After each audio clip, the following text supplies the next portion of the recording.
ఎవరంట? సత్యమును. సత్యాన్ని ఎవరు కనిపిస్తారు? సొంత నీతి మీద ఆధారం. నీతి అంటే తమ స్వనీతి. తమ స్వనీతి పరులు దేన్ని అడ్డగిస్తారంట? సత్యం. సత్యం అంటే వాక్యం. సత్యం అంటే నీ వాక్యమే సత్యం. సత్యమును అడ్డగించు మనుషుల యొక్క భక్తిహీనత. ఇది వెళ్ళవున్నది ఏం కాదు, భక్తి కాదు, భక్తిహీనత. భక్తిహీనత మీదను, దుర్నీతి మీదను, దేవుని నీతి కాకుండా వీరి స్వనీతి మీదను, సొంత నీతి, దుర్నీతి మీదను దేవుని కోపం ఎక్కడి చేస్తుందంట? అవిధేయులైన వారి మీదకి పరలోకము నుండి వస్తుంది అని చెబుతూ, ఎందుకనగా దేవుని గురించి కోపం ఎందుకు వస్తుంది కూడా పౌలు గారు చెప్తున్నాడు. వీళ్ళు యేసయ్యని గురించి తెలిసి కూడా ఆయనకి ఎలా ఉంటున్నారు? లోబడకుండా అవిధేయులుగా ఉంటున్నారు. విధేయులుగా ఉండవలసిన మీరు అవిధేయులుగా ఉంటున్నారు కాబట్టి దేవుడి కోపం వస్తుందని చెబుతూ పరలోకము నుండి బయట. ఎందుకనగా దేవుని గురించి, యేసు ప్రభు వారి గురించి తెలియ సత్యమైనది ఏదో అది వారి మధ్య విషిదమై ఉన్నది. దేవుడు అది వారికి విషిదపరిచాను. మీరు యోహాను సువార్త 1వ అధ్యాయంలో చూస్తే ఆది యందు వాక్యం ఉండెను. ఈ విషయాలు ఆయన ఎవరో, ఆయన ఐడెంటిటీ ఏంటో ఇవన్నీ కూడా ఆయన చెప్పుకుంటూ వస్తూ ఆయన తన స్వకీయులు ఎందుకు వచ్చాడు. అయితే వారు అవిధేయులైపోయారు. విధేయులు కానీ అంగీకరించలేదని యోహాను గారు రాస్తే, పౌలు గారు ఏం రాస్తున్నాడంటే వారి మీద కంటే దేవుడి కోపం రాబోతుంది. కారణం ఏంటనగా వారి స్వనీతి మీద ఆధారపడ్డారు. దేవుడు వారికి విషయపరచు. ఇంకా ఆయన చెబుతుంటాడు, ఆయన అదృశ్య లక్షణములు. ఏ లక్షణాలు ఉంటాయి?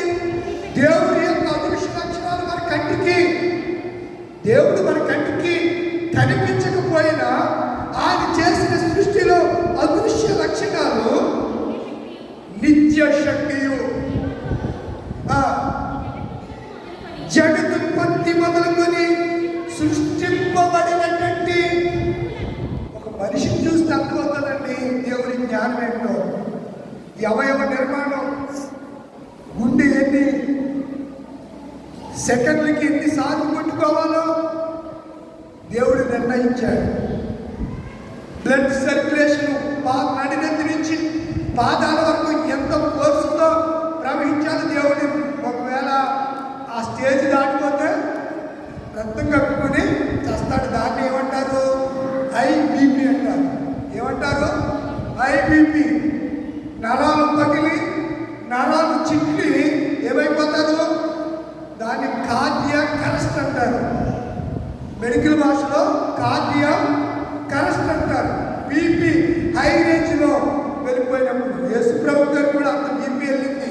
వెళ్ళినప్పుడు ఏం జరుగుతుందంటే చెమటే రక్తంగా బయటికి, స్వేదంగా బయటకు వచ్చేది. యేసు ప్రభు గారికి గెత్సేమనే తోటలో ఆ సన్నివేశం జరిగింది. మంచిది ప్రియులైన ముగింపులో ఉన్నాము. ఆ జగత్తు త్యాగపరుచుచున్నది కనుక వారు నిరంతరం మరియు వారు దేవుని ఎరిగియు.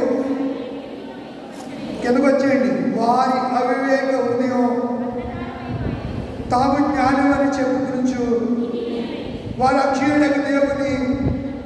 ఇది చెప్పాల మాటలు.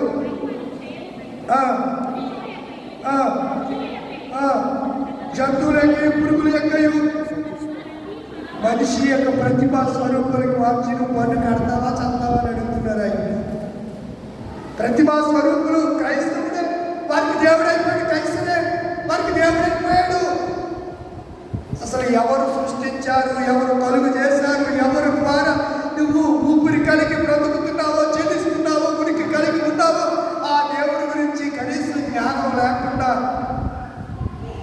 ఇజ్రాయేల్ ప్రజలను కోరుకున్న ప్రజలే అవిధేయులైపోతే ఆయన చాటుకెళ్ళి ఏడ్చాడంట వాళ్ళ గురించి. లోబడనల్లని ప్రజల వలె వాళ్ళు తయారయ్యారు.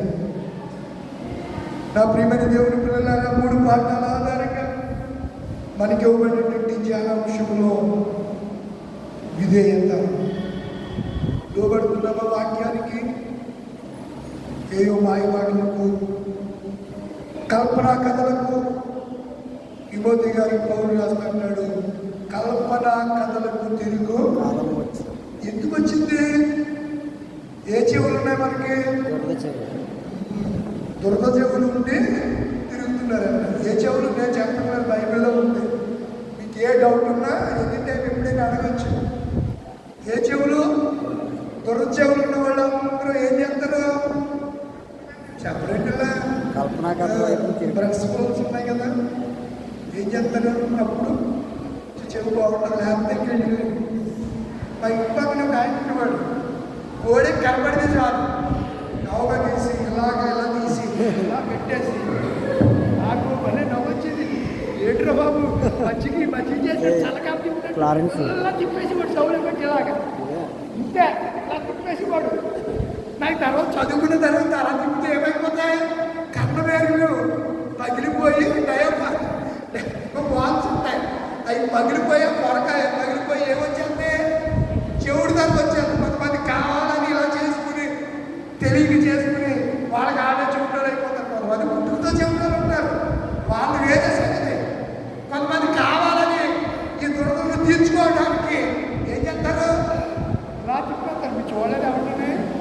మీరు చూడలే, మీరు వేరే గ్రహాల నుంచి వచ్చారు, మీరు ఈ గ్రహవాసులు కాదు. అర్థమవుతుందా? ఎందుకు విషయాలు చెప్తున్నానంటే ప్రజలు దేవునికి ఎలా ఉండాలని కోరుకుంటున్నాడైనా, కానీ మనం ఎలా ఉంటున్నాం మరి ఈరోజైనా ఆత్మదప్పుడున్నారా?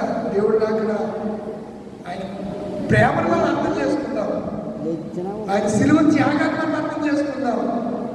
ఈ 40 దినాలు ఏదో యాంత్రికంగా మందిరానికి వచ్చి ఏదో కాసేపు ఉండి వెళ్ళిపోవటం కాదు.